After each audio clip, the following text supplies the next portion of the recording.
බුද්ධිය යනු වෙනස්කම් වලට අනුවර්තනය වීමේ හැකියාවයි. මේ ස්ටීවන් හොකින්ස්ගේ කියමනක්. බුද්ධියෙන් දැනුමෙන් ලෝකය වෙනස් කරපු ලෝකය වෙනස් කරන જાතියක් හැටියට සැලකෙනවා යුදෙව් ජාතිකයන්.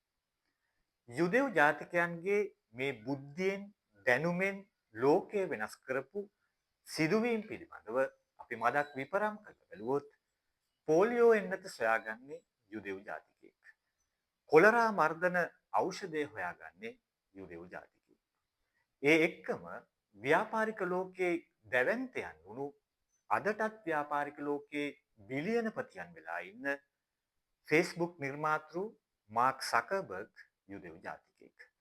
Google නිර්මාතෘවරුන් වන සර්ජි බ්‍රයන්, ලැරි පේජ් යුදෙව් ජාතිකයන්. ඒ වගේම ඩෙල් කම්පියුටර් එක ලෝකෙට හඳුන්වලා දෙන මයිකල් ඩෙල් යුදෙව් ජාතිකයෙක්.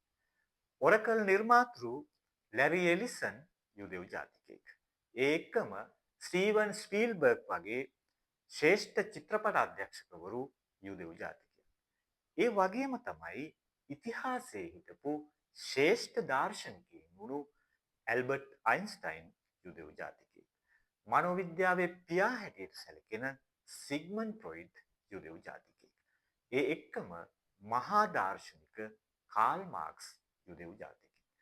එහෙමනම් මේසා විශාල බුද්ධිමතුන් පිරිසක් බිහි වෙන්න, බිහි වෙමින් පවතින මොකක්ද ඔවුන්ගේ රහස?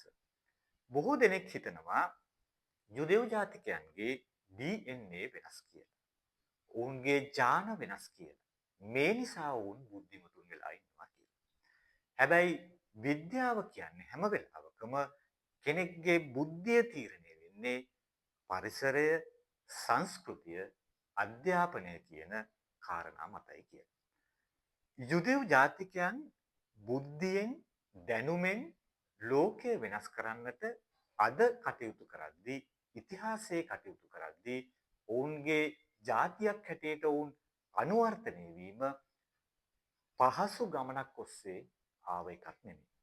ඔවුන් බැබිලෝනියාවේදී රෝම අධිරාජ්‍යයෙන් ලැබපු පීඩාවන් ඒ එක්කම දෙවැනි ලෝක යුද්ධයේදී 1939 ඉඳලා 1945 දක්වා මිලියන 6ක් විතර යුදෙව් ජනතාවක් ජීවිත වලින් වන්දි ගෙවනවා.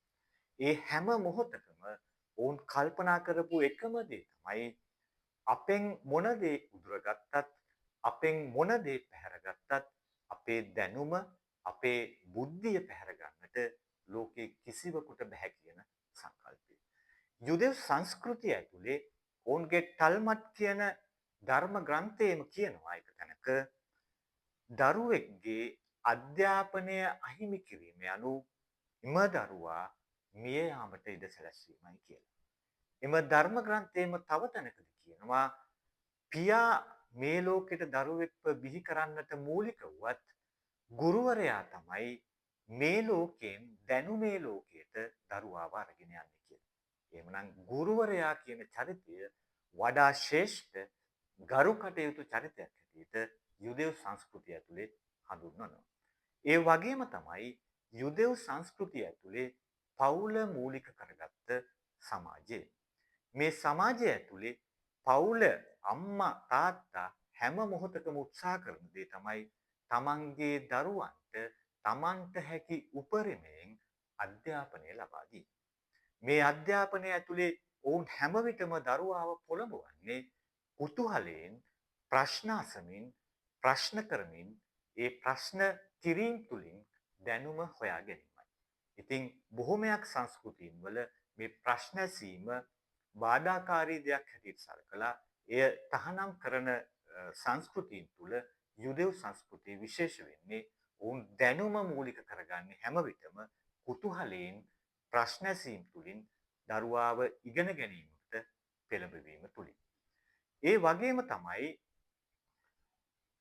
ඉතිහාසයේ ඉඳලා අද දක්වා ලෝකේ බුද්ධිමතුන් චින්තකයන් දාර්ශනිකයන් යුදෙව් ජනතාව අතරින් බිහි වෙනවා වගේම ඕනෑම කෙනෙක්ට අද පවතින ලෝකයේ ඇතුලේ විශේෂයෙන්ම සැලකිල්ලක් යොමු කරන දේ තමයි මේ life long learning කියන එක.